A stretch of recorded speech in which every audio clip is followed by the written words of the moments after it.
किसी भी रिश्ते के दामन में दो चीज़ें होती हैं, मोहब्बत होती है और डर होता है, और यही वो दो चीज़ें होती हैं जिनका आपस में जो रिलेशनशिप है, जो बाहमी ताल्लुक़ है, वो डिटरमिन करता है कि उस जो रिश्ता है उसकी क्वालिटी कैसी है।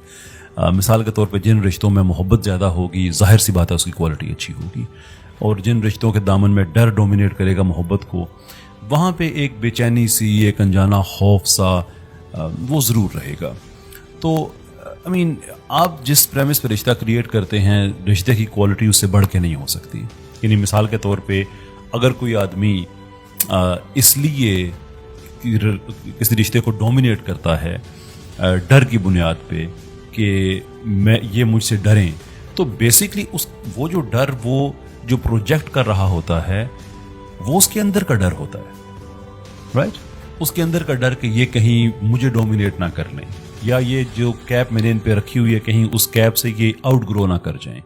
Those sort of the reasons जिसकी वजह से ऐसा आमतौर पे हुआ करता है। लेकिन जो इसेंशियल बात है वो ये है कि आप अगर मोहब्बत आपके अंदर है और उस मोहब्बत की प्रेमिस पे ही आपने उस रिलेशनशिप को कायम किया हुआ है, there should not be any problems. खैर, ये तो वो बातें हैं जो हम तहकीक की रोशनी में कह सकते हैं कि किस रिश्ते की क्वालिटी कितनी अच्छी होती है। अब सवाल ये है कि इस क्वालिटी को अच्छा कैसे किया जाए।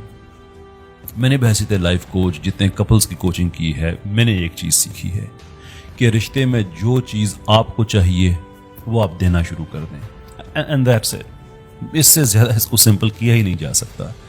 आप ये चाहते हैं कि मोहब्बत की जाए आपसे, आप मोहब्बत करना शुरू कर दें। आप ये चाहते हैं कि आपकी इज़्ज़त की जाए, आप इज़्ज़त देना शुरू कर दें। बहसीत इंसान आपसे गलती हो सकती है, आप हस्बैंड हैं, कोई बुरी बात नहीं अगर अपनी बेगम से आप माजरत कर लें। बेगम माजरत करने के लिए इस दुनिया में नहीं आई है, आप भी उतने ही इंसान हैं।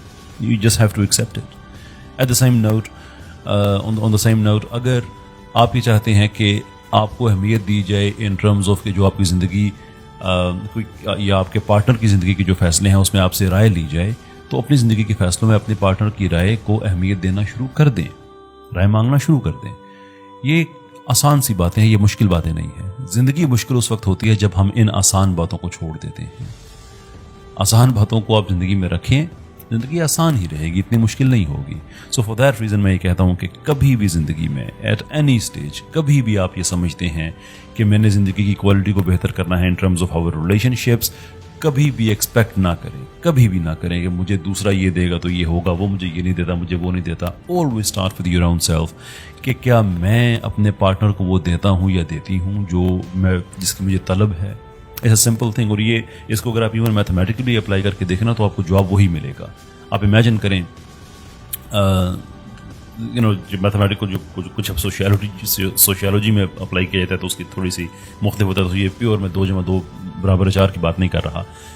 अगर एक जगह पे 5 लोग हैं और सबका तकाजा ये है कि जब दूसरा मेरी इज़्ज़त करेगा तो मैं उसकी इज़्ज़त करूँगा जवाब में, तो सारे 5 मुंह बना के बैठे हुए हैं ना, क्योंकि कोई किसी की इज़्ज़त नहीं कर रहा। लेकिन अगर वो 5 फैसला करें कि पहले मैं इसकी इज़्ज़त करूँ, तो जब सब ये कह रहे हैं कि पहले मैं इज़्ज़त करूँ, तो उसका मतलब है कि सब सभी की इज़्ज़त कर रहे हैं। That's how simple it is। तो गिले शिकवे से बहुत बेहतर है कि आप ये काम करना शुरू कर दें कि जो तलब है जिस चीज़ की वो आप देना शुरू कर दें। मोहब्बत की तलब है दें, डर की तलब है कि सब मुझसे डरें, आप डरा के रखेंगे तो उसके यही होगा। फिर एक वक्त आएगा आप इनफेक्टिव हो जाएंगे, आप इनफेक्टिव हो जाएंगे। There will be nothing that you can do about it. For that reason I always say जो मांग रहे हैं वो देना शुरू कर दें, यू शुड बी फाइन इंशाल्लाह।